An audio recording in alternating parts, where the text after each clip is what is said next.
In the name of the Father and of the Son and of the Holy Spirit. Amen. ప్రార్థన అనాది కాలము నుంచి ఆదాము మొదలుకొని నేటి వరకు మానవునికి జీవనాడి అయినటువంటి ఆధ్యాత్మికమైనటువంటి అభ్యాసములో ఆదరణ కలిగిస్తూ మానవుని యొక్క ఉనికిని మానవుడు భయభ్రాంతులకు లోనైన ప్రతిసారి బాసటగా నిలిచి భరోసా కల్పించే దేవదేవుని యొక్క ఒక దివ్యమైనటువంటి అస్త్రముగా దేవుడు మానవునికి అందించినటువంటి ఒక జీవనాడి. పరిశుద్ధ గ్రంథమైనటువంటి బైబిల్ క్రైస్తవులకు ప్రామాణిక గ్రంథమైనటువంటి బైబిల్లో అది రచించబడినటువంటి మూల భాష హీబ్రూ మరియు గ్రీక్. అటివాటి పదకోశాలలో ఆంగ్ల పదమైనటువంటి ప్రార్థనకు ఆపాదించబడినటువంటి పదబంధం హీబ్రూ భాషలో రమారమిగా 12 హీబ్రూ పదాలను ఆంగ్ల భాష అయినటువంటి ప్రార్థనకు ఆపాదించబడినది. గ్రీకులో రమారమిగా 5 వెవ్వేరు పదకోశాలను ప్రార్థన అని ఆంగ్ల పదబంధానికి ఆపాదించబడినది. క్రైస్తవుని యొక్క భక్తి, క్రైస్తవుని యొక్క విశ్వాసము, క్రైస్తవుని యొక్క ఆధ్యాత్మిక ఎదుగుదల ఇటు ప్రామాణిక గ్రంథమైనటువంటి బైబిల్ యొక్క పఠనము, అధ్యయనము, అన్వేషణ పవిత్రాత్మ దేవుని యొక్క సహాయము పొందుతూ శాస్త్రీయమైనటువంటి ఇటు గ్రంథము లేదా ధర్మశాస్త్రం అయినటువంటి బైబిల్ అది వ్రాయబడినటువంటి మూల భాషలో ఉన్నటువంటి పదకోశములో ఉన్నటువంటి పరమార్థాన్ని పరీక్షించి పరిశోధన చేసి పరిపరి విధాలుగా సందర్భ సహితమైనటువంటి వాక్య ప్రయోగాన్ని మనము నిశితంగా గమనించకపోతే బహుశా ప్రతి పదము వెనుక దాగి ఉన్నటువంటి దేవుడు మానవ జాతికి అందించడానికి నిర్దేశించబడినటువంటి పరమార్థం అంత సులువుగా మానవుని యొక్క మస్తిష్కంభనకు అది గోచరము కాదేమో అన్నది నా వ్యక్తిగతమైనటువంటి అభిప్రాయం. ఇట్టి 12 పదాలైనటువంటి హీబ్రూ పదబంధం నుంచి 5 పదాలైనటువంటి గ్రీకు పదబంధం, ఈ 2 పదబంధాలు ఆంగ్ల పదమైనటువంటి ప్రార్థన ప్రాథమికంగా విశ్వాసికి ఇచ్చేటువంటి మొదటి సందేశం ఏంటి అనగా ప్రార్థన అనగా అడగటం. అందులో ఏ సందేహం అక్కర్లేదు. నిస్సందేహంగా ప్రార్థనకు ఉపక్రమించినాము అనంటే మనము పరమేశ్వరుడైన యేసుక్రీస్తు దేవుని చెంత మన యొక్క హృదయాన్ని ఆయన సన్నిధిలో నివేదించి విన్నవించి మనవి చేసి మన హృదయ అభీష్టానికి అక్షర రూపము కలిగించడమే ప్రార్థన. ఇది దీని భావం లేదా అర్థం. ప్రాథమికంగా ప్రార్థన అనగా దేవదేవునితో, సర్వేశ్వరునితో, సృష్టికర్తతో, ఆది సంభూతుడైనటువంటి పరమపిత అయినటువంటి యెహోవా దేవుడు తన సుతుడైనటువంటి యేసుక్రీస్తు పవిత్రాత్మ దేవుడైనటువంటి త్రియేక దేవునితో సంభాషించడం. It's just simply to say talking to God. Talking in what way? Talking to God as a child talks to his parent. బిడ్డ తన తల్లిదండ్రులతో మాట్లాడేటువంటి విధముగా మనము దేవునితో, సృష్టికర్తతో మాట్లాడడమే ప్రార్థన. ఇది ప్రాథమికమైనటువంటి అర్థం. ఇటు ప్రార్థన ప్రతిసారి దానికి స్వరము, దానికి అక్షరము వినికిడిలో అది మన పెదవులను దాటి వల్లించవలసినటువంటి అగత్యము ప్రతినిత్యము ఉండాలన్నటువంటి నియమం, ఉండాలన్నటువంటి నిబంధన లేదు.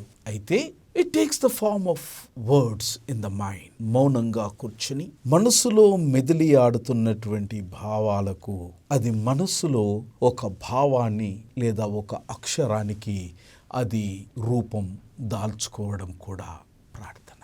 ప్రార్థన అనేది బహుశా ఆకాశము కింద ఏ విశ్వాస సమాజంలో ఇవ్వనటువంటి ఒక నిగూఢమైనటువంటి, ఒక శాస్త్రీయమైనటువంటి, ఒక ప్రతిఫలము కలిగించే విధమైనటువంటి ప్రక్రియ, పరమార్థము ప్రార్థనకు ఇవ్వబడినటువంటి విశ్వాసము ఆకాశము కింద ఏదైనా ఉన్నది అని అంటే నిస్సందేహంగా అట్టిది క్రైస్తవులకు దేవదేవుడు అనుగ్రహించినటువంటి ఒక ప్రత్యేకమైనటువంటి ఈవి లేదా బహుమానము లేదా దేవునిచే ఇవ్వబడినటువంటి ఒక ధన్యత అని చెప్పడములో ఏ సందేహం అక్కర్లేదు. కారణం, ప్రార్థనను గురించి పవిత్ర గ్రంథం, ప్రామాణిక గ్రంథమైనటువంటి బైబిల్లో పరిపరి విధములుగా ఒక మనిషిని దేవునికి ఎంతగా చేరువలోనికి తీసుకువెళ్ళగలుగుతుందో, మనిషి యొక్క హాహాభావాలతో పాటు మనిషి యొక్క మనసును, మనిషి యొక్క అంతరంగాన్ని, మనిషి యొక్క బలాన్ని, మనిషి యొక్క బలహీనతను, మనిషిలో దాగి ఉన్నటువంటి ప్రతి విధమైనటువంటి భావోద్వేగాన్ని, అచంచలమైనటువంటి మనిషి యొక్క విశ్వాసాన్ని, చంచలత్వము కలిగినటువంటి మనిషి యొక్క ప్రాణాన్ని, మనిషి యొక్క స్వభావాన్ని, మనిషి యొక్క నడవడికను, మనిషి యొక్క బిహేవియర్ను, ప్రవర్తనను పరిగణలోనికి తీసుకొని ఎక్కడ కూడా మనిషి దేవునితో ఏర్పాటు కావలసినటువంటి ఆ బలిష్టమైనటువంటి ప్రార్థనా సంబంధంలో నుంచి రవ్వంత అయినను ప్రక్కకు ఒరిగిపోకుండా కావలసిన ప్రతి విధమైనటువంటి జాగ్రత్త, ఏదైనా విశ్వాసం ఆకాశం కింద తీసుకున్నది అని ఎవరైనా చెప్పగలిగితే అది కేవలము క్రైస్తవ విశ్వాసికి మాత్రమే. దేవుడు అణువున తన బిడ్డలతో కలిగిన సంబంధం పట్ల ఎంత శ్రద్ధ వహించినాడో ఈ ప్రార్థన గురించినటువంటి లోతైన అధ్యాయాల్ని చెయ్యగలిగితే అనిర్వచనీయం. దేవుని యొక్క జ్ఞానం అద్భుతం. మహదైశ్వర్యము కలిగినటువంటి మనుష్య కుమారుడు ఆచరించి చూయించి పాటించమని చెప్పినటువంటి ప్రార్థనా పాఠాలు అవి మధురమైనటువంటి అనుభవాన్ని మానవునికి అందిస్తూ ఉన్నాయి. There are types of Christian prayers. We can see good number of types of Christian prayers. Some of them I would like to present before you, my friends. Prayer of supplication. ప్రార్థన చేస్తున్నప్పుడు విశ్వాసి నిర్దిష్టంగా దేని కొరకు ప్రార్థన చేయడానికి ఉపక్రమిస్తున్నాడో దానిని తన మస్తిష్కంలో చాలా క్రిస్టల్ క్లియర్గా, చాలా సూక్ష్మముగా దాని కొరకు ఆయన తన యొక్క మనస్సును, హృదయాన్ని, ఆత్మను, ప్రాణాన్ని సిద్ధం చేసుకోవాలి. It is a prayer of supplication. దానిని మనం తెలుగు భాషలో విన్నపం అని అంటాం, లేదా మనవి అని అంటాం, లేదా విజ్ఞాపన అని కూడా మనం అనేక సార్లు ఇట్టి ఆంగ్ల పదమైనటువంటి సప్లికేషన్ను మనం వాడుతూ ఉన్నాం. ఈ సప్లికేషన్ అనే ఆంగ్ల పదానికి హీబ్రూ భాషలో ఇవ్వబడినటువంటి అర్థం ఏంటంటే it's implies or a request. హీబ్రూలో మనం ఈ క్యానాన్ అనేటువంటి పదాన్ని ఈ సప్లికేషన్ అనేటువంటి ఆంగ్ల పదానికి ఆపాదించబడినది. క్యానాన్ అనేటువంటి హీబ్రూ భాష యొక్క అర్థం ఏంటంటే టు మేక్ ఎ పిటిషన్, అనగా ఒక అభ్యర్థనను నివేదించడం, ఒక ఆశను నివేదించడం, ఒక ప్రార్థనను, మనస్సును వ్యక్తపరచడం, or a plea or to seek favour. ఎదుటి వ్యక్తి యొక్క మంచితనాన్ని లేదా ఎదుటి వ్యక్తి నుంచి ఒక మంచి విషయాన్ని మనము అభ్యర్థించడమే సప్లికేషన్. దీనిని హీబ్రూ భాషలో క్యానా అన్న పదం ఆపాదిస్తే గ్రీకు భాషలో దీనిని హెకటేరియా అనేటువంటి పదంతో సంబోధించబడినది. హెకటేరియా అనేటువంటి పదం సప్లికేషన్ అనే ఆంగ్ల పదానికి సంబోధించబడింది. దీని భావం ఏంటంటే ప్రాపర్లీ, అంటే క్రమము కలిగినటువంటిది. కొన్ని సందర్భాలలో రూపకాలంకారంగా హెకటేరియా అనే గ్రీకు పదం సప్లికేషన్ అనేటువంటి ఆంగ్ల పదానికి ఆపాదించబడినప్పుడు ఒలీవా కొమ్మ అని రూపాలంకారంగా కూడా ఇట్టిది ఆపాదించబడినది. అర్నెస్ట్ సప్లికేషన్ ఫర్ ప్లీ అనగా హృదయాంతరంగములో నుంచి అభ్యర్థించడం, నివేదించడం. దీని భావము it could be relief, sometimes it could be reconciliation. And supplication అనేటువంటి ఈ ఆంగ్ల పదం దీనిని a humble or earnest petition అనగా మనవి, విజ్ఞాపన లేదా అభ్యర్థన లేదా తన్ను తాను సంపూర్ణంగా తగ్గించుకొని నిస్వార్థంగా లేదా నిజాయితీగా మొర్రపెట్టడం, విషయం కొరకై మొర్రపెట్టడం. Sometimes it can be called as an entreaty. ఒక ప్రత్యేకమైనటువంటి నిర్దిష్టమైనటువంటి దీవెన కొరకు వ్యక్తి చేసే అటువంటి వినయపూర్వకమైనటువంటి అభ్యర్థననే సప్లికేషన్. అక్షరార్థంగా ఈ సప్లికేట్ అనేటువంటి ఆంగ్ల పదం యొక్క భావం ఏంటి అనగా to be all folded knees అనగా మోకరించి శిరస్సు వంచి విరిగి నలిగిన హృదయముతో హృదయ అంతరంగాలలో నుంచి హృదయములో ఉన్నటువంటి మనోభీష్టాన్ని దేవుని సన్నిధానములో వ్యక్తము చేయడం. ఇంకొక భావం కూడా ఈ సప్లికేట్ అనేటువంటి పదానికి ఆపాదించబడినది. It could be a sense of the word is to beg humbly. వినయపూర్వకమైనటువంటి అభ్యర్థనను అధికారి ముందు లేదా మహోన్నతుని ముందు మనము తెలియచెప్పడం. దీనిని పాత నిబంధన గ్రంథంలో అనేక సందర్భాలలో అనేకమైనటువంటి సందర్భ సహితమైనటువంటి పద ప్రయోక్తం జరగడం మనం చూస్తూ ఉన్నాం. పాత నిబంధన గ్రంథం అంతట్లో కూడా ఈ సప్లికేషన్ లేదా విధేయత లేదా వినతి ఇవ్వడం లేదా విజ్ఞాపన లేదా విన్నపం అనేటువంటి ఈ పదానికి అనేక పదాలు పాత నిబంధన గ్రంథంలో హీబ్రూ భాషలో వాడబడినవి. వీటి యొక్క భావం ఏంటంటే to bend or to stoop అనగా మనము దేవుని ముందు మోకరించడం లేదా పూర్ణంగా వారి ముందు దేహాన్ని ఆత్మను వారి ముందు ప్రణమిల్లడం లేదా ఆర్ టు స్టూప్ అనగా మనల్ని మనము నేలకు లేదా భూతల్లికి అంతగా తగ్గించుకొని మన యొక్క శరీరముతో ఆయన ముందు తన అధికారాన్ని ఒప్పుకుంటున్నామని ఆయన సన్నిధిలో మనము సాగిలపడడం. సప్లికేషన్ కెన్ ఆల్సో మీన్ సందర్భాన్ని బట్టి దానిని టు బెగ్ ఫర్ ఫేవర్, ఒక మంచి కార్యం, ఒక మేలు కొరకై మనము దేవుని సన్నిధానంలో గోజాడడం అనేటువంటి భావాన్ని కూడా ఇటిది కలిగిస్తూ ఉన్నది. సప్లికేషన్ అంత మాత్రంతోనే ఆగలే. పాత నిబంధన గ్రంథంలో ఈ సప్లికేషన్, ప్రేయర్ ఆఫ్ సప్లికేషన్ అనగా విజ్ఞాపనతో కూడినటువంటి విన్నపం లేదా ప్రార్థన అనేటువంటి దానికి ఇవ్వబడినటువంటి మరొక అర్థం ఏంటంటే to search for the answer to a hard question. జీవితంలో it could be $1 million question as we say. ₹1,00,00,000 కలిగినటువంటి ప్రశ్న ఉద్భవించినప్పుడు మానవుని యొక్క మదికి, మానవుని యొక్క మనస్సుకు, మానవుని యొక్క జ్ఞానానికి అందనంత విజ్ఞానముతో ఉన్నటువంటి ప్రశ్నకు దేవుని సన్నిధానములోనికి వెళ్ళి to find and answer to a hard question. సంక్లిష్టమైనటువంటి సమస్య కొరకు దేవుని సన్నిధానంలో గోజాడడమే ద ప్రేయర్ ఆఫ్ సప్లికేషన్. నూతన నిబంధన గ్రంథంలో కూడా గ్రీక్ భాషలో వాడబడినటువంటి పదకోశంలో పాత నిబంధనలో ఉన్నటువంటి ఇటువంటి భావజ్వాలానికి నూతన నిబంధన అగ్నికి ఆజ్యం తోడైన విధంగా నూతన నిబంధన అక్షర అర్థాన్ని పాత నిబంధనలో వాడబడినటువంటి అక్షర అర్థానికి జోడింపబడి పరిపూర్ణముగా ఇట్టి భావాన్ని మరి పరిశుద్ధ గ్రంథంలో ఆపాదించబడినది. It is a sense of beseeching in New Testament, or it could be a begging, or it could be a binding oneself అనగా తన్ను తాను దేవుని యొక్క సంకల్పానికి, దేవుని యొక్క అభిష్టానికి నెరవేర్చడానికి తన్ను తాను దేవునితో అంకితము చేసుకోవడం లేదా పునరాంకితులం కావడం, దేవునితో ఉన్నటువంటి బంధములో అతడు పటిష్టపరచబడడం అన్నటువంటి భావనతో నూతన నిబంధన గ్రంథంలో కూడా ఇటు ప్రేయర్ ఆఫ్ సప్లికేషన్ అనేటువంటిది వాడబడ్డది. నూతన Greek or else it could be a modern usage.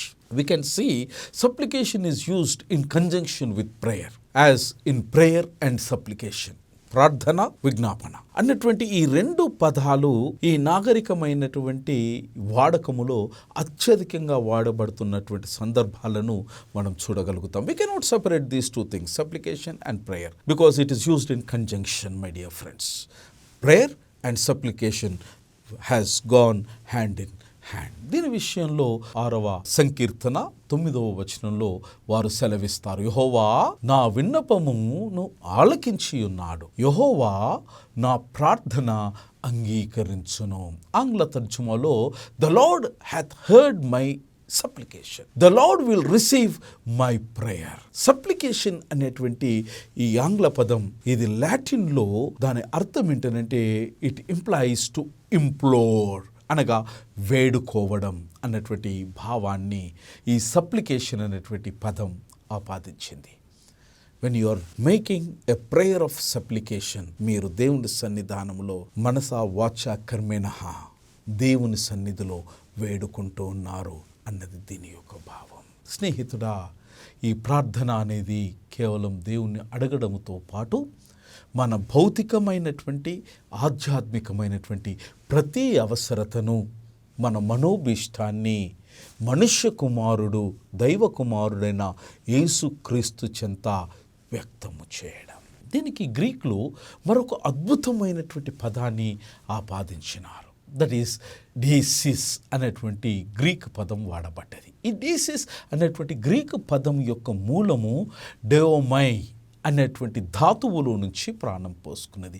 డియోమై అనే గ్రీక్ పదములో నుంచి ప్రాణం పోసుకున్నటువంటి డేసిస్ అనే పదం యొక్క భావం ఏంటంటే టు ఆస్క్, సింప్లీ అడగడం, implore with passion and heart felt desire. ఈ డేసిస్ లేదా ప్రార్థన అనేటువంటి దీనికి ఇవ్వబడినటువంటి అర్థం ఏంటంటే హృదయము యొక్క అభీష్టాన్ని, అంతరంగములో నిక్షిప్తమై ఉన్నటువంటి ఆ కోరికను అండ్ హార్ట్ ఫెల్ట్ డిజైర్, నిజంగా సంపూర్ణంగా నీ హృదయము కాంక్షించినటువంటి దానిని దేవుని సన్నిధానములోనికి పోయి నీ మనస్సు పడుతున్నటువంటి ఆ అనుభూతిని, మనస్సు కోరుకుంటున్నటువంటి ఆ అనుభూతికి అక్షర రూపము కల్పించడమే డీసిస్ లేదా సప్లికేషన్ లేదా ప్రార్థన అనే భావాన్ని ఇస్తూ ఉన్నది. బైబిల్లో ఈ డేసిస్ అనేటువంటి పదం, సప్లికేషన్ అనేటువంటి ఆంగ్ల పదం, it is a distinct way of seeking God. ప్రత్యేకమైనటువంటి ఒక పరిణితి కలిగినటువంటి పద్ధతిలో దేవుని సన్నిధానములోనికి వెళ్ళి అన్వేషించడం, అభ్యర్థించడం లేదా గోచాడడం. వీటిలో అంతరంగములో ఈ అక్షరము వెనక దాగి ఉన్నటువంటి సత్యం ఏంటి అనంటే it signifies hunger and passion. నీ హృదయములో బలంగా నాటబడి ప్రబలంగా ఉన్నటువంటి నీ యొక్క హృదయము యొక్క ఆశను, నీ అంతరంగాల్లో ఉన్నటువంటి ఆకాంక్షకు ఇది ఒక అద్దములా పనిచేస్తుంది. In a distinct way of seeking God. Let me repeat it. It signifies your hunger and passion. And probably why this Bible asks us to talk to God with prayer and supplication. విజ్ఞాపనతో ప్రార్థన, విజ్ఞాపనలు అనేటువంటి పదం పవిత్ర గ్రంథం ఇవి రెండింటినీ ఎందుకు జోడించింది అనంటే బహుశా కారణం ఇదే కాబోలు.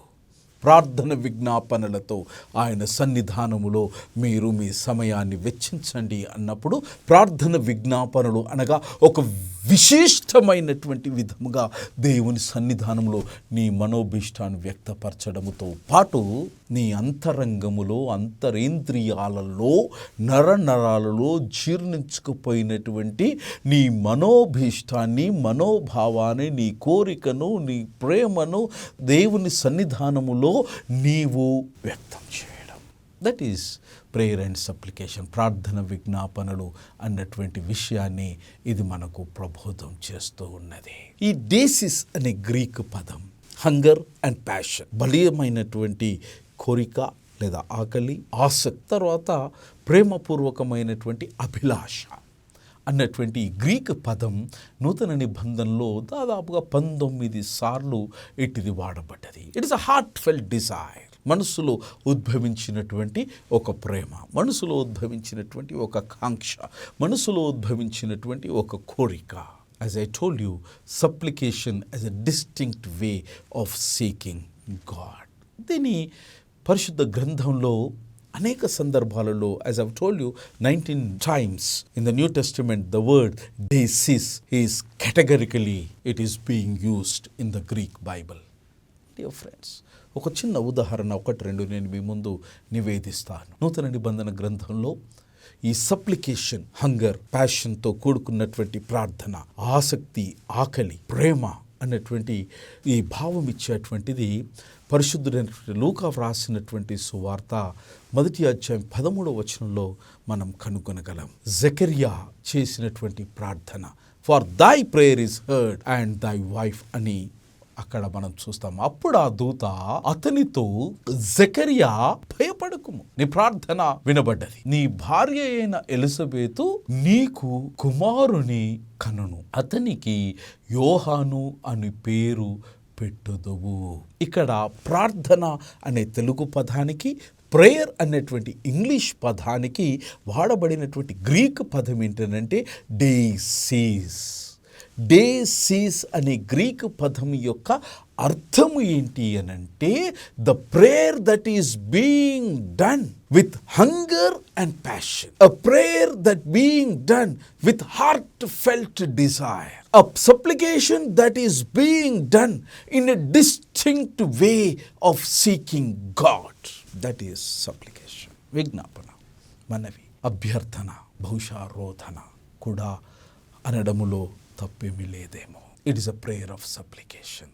జకర్యా తన సతీమణి వారు చేసినటువంటి ప్రార్థన, వారు కాంక్షించినటువంటి బలిష్టమైనటువంటి కోరిక, వారి నరనరాలలో ఉద్భవించినటువంటి ఆ కాంక్షను వారు దేవుని సన్నిధానంలోనికి మొరపెట్టినప్పుడు, అయ్యా నాకు సంతానము కలిగించి, మా సంస్కృతి అనుసారంగా స్త్రీని ధన్యులుగా భావిస్తారయ్యా, దయచేసి ఈ దీనురాలిపై నీ యొక్క దయను ఉంచి నన్ను ధన్యురాలిగా చేయమన్నటువంటి అభ్యర్థన దేవుని సన్నిధానంలో అది ఆమోదయోగ్యంగా మారింది. ఈ డేసిస్ అన్నటువంటి పదం తర్వాత లూకా శుభవార్త 2వ అధ్యాయం 37వ వచనంలో మనం చూస్తాం. 84 సంవత్సరములు విధవరాలై ఉండి దేవాలయము విడువక ఉపవాస ప్రార్థనలతో రేయింబగలు సేవ చేయుచుండినటువంటి ఒక స్త్రీని మనం చూస్తాం.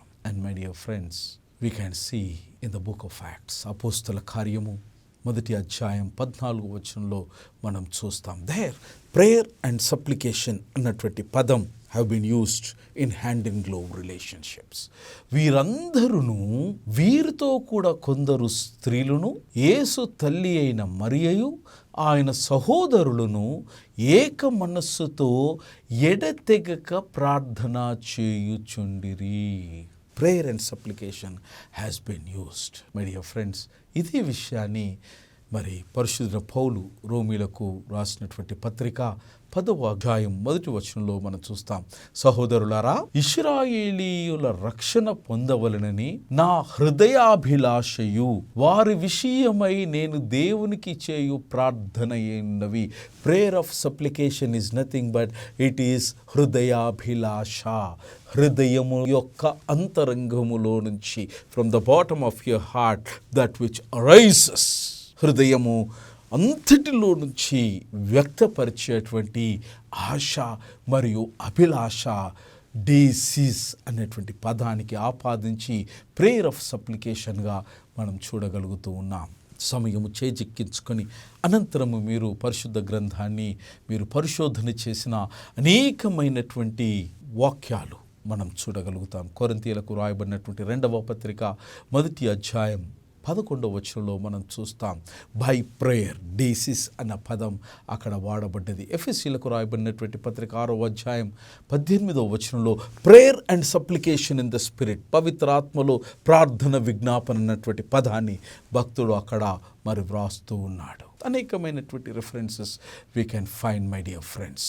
This prayer is to plead God, do our heart desires to us. మన హృదయంలో ఉన్నటువంటి అభీష్టాన్ని నెరవేర్చడానికి చేసేటువంటి అభ్యర్థన, విజ్ఞాపన, ప్రార్థన. లూకా రాసిన సువార్తలో 11:9 మనం చూస్తాం. అటువలే మీరును అడుగుడి మీకు ఇవ్వబడును, వెదకండి మీకు దొరుకును, తట్టుడి తీయబడును. అనంతరం యాకోబు పత్రిక 5:15-18, రాజులు మొదటి గ్రంథం 8వ అధ్యాయం 37-40వ వచనం, 54-55 వచనాలు. సంకీర్తనాకారుడు మరి తన సంకీర్తనలో 4వ సంకీర్తనలో 1వ వచనంలో మనం చూస్తాం. నా నీతికి ఆధారమగు దేవా నేను మొరపెట్టునప్పుడు అని దేవదేవుని ఆయన అభ్యర్థిస్తాడు. నాకు ఉత్తరమిమ్ము. The hunger and passion. ఇరుకులలో నాకు విశాలత కలుగ చేసిన వాడవు నీవే. నన్ను కరుణించి నా ప్రార్థనను అంగీకరించుమని చేసినటువంటి ప్రార్థన, it is a supplication. It is a basis which reflects the hunger and passion of the person who is praying unto the Lord. విశిష్టమైనటువంటి విధంగా సంకీర్తనకారుడు తన యొక్క కీర్తనలో వ్యక్తపరిచినది మనం కనుగొనగలుగుతాం. 5వ సంకీర్తన 8వ వచనంలో మనం చూస్తాం, యెహోవా నా కొరకు పొంచి ఉన్న వారిని బట్టి నీ నిత్యానుసారంగా నన్ను నడిపింపుము, నీ మార్గమును నాకు స్పష్టంగా కనపరచుము. పరిశుద్ధ గ్రంథంలో నూతన నిబంధనలో కూడా ప్రార్థించమని యేసుక్రీస్తు ప్రభుల వారు తన శిష్యులకు వారు బోధించినారు. ఇక్కడ వాడబడినటువంటి డేసిస్ అన్నటువంటి పదం, వారు నేటి దిన ఆహారము నేడు మాకు దయచేయము అన్న చింత, ఈ డేసిస్ అన్నటువంటి పదాన్ని అక్కడ భక్తుడు తన యొక్క గ్రంథస్థములో వారు ఆపాదించినారు. పరిశుద్ధుడైన పౌలు కూడా ఈ యొక్క విజ్ఞాపనను లేదా ప్రార్థన అనేటువంటి దానిని చాలా నిర్దిష్టంగా ఆది క్రైస్తవ సంఘానికి, విశేషంగా ఎఫెసీయులకు వారు ఉత్తరాన్ని వ్రాస్తూ ఈ ప్రార్థనా విజ్ఞాపనలు యొక్క విశిష్టతను వారు అక్కడ గ్రంథస్థం చేస్తారు. ఎఫెసీయులకు వ్రాయబడిన పత్రిక 6వ అధ్యాయం 13 నుంచి 18 వచనాలలో మనం చూడగలుగుతాం. ఆత్మ వలన ప్రతి సమయమందును ప్రతి విధమైన ప్రార్థన విజ్ఞాపన చేయుచు ఈ విషయమై సమస్త పరిశుద్ధుల నిమిత్తము పూర్ణమైన పట్టుదలతో విజ్ఞాపన చేయుచు మెలకువగా ఉండండి. Hunger and passion is a driving force to get answers for our prayers through our Lord and Saviour Jesus Christ. In your prayer of supplication, విజ్ఞాపనతో చేసేటువంటి ప్రార్థనలో ఈజ్ ద ట్రూ హంగర్. నిర్మలమైనటువంటి కాంక్ష నీ ప్రార్థనలో కనబడుతుందా? నిర్మలమైనటువంటి కోరిక నీ ప్రార్థనలో వినబడుతుందా?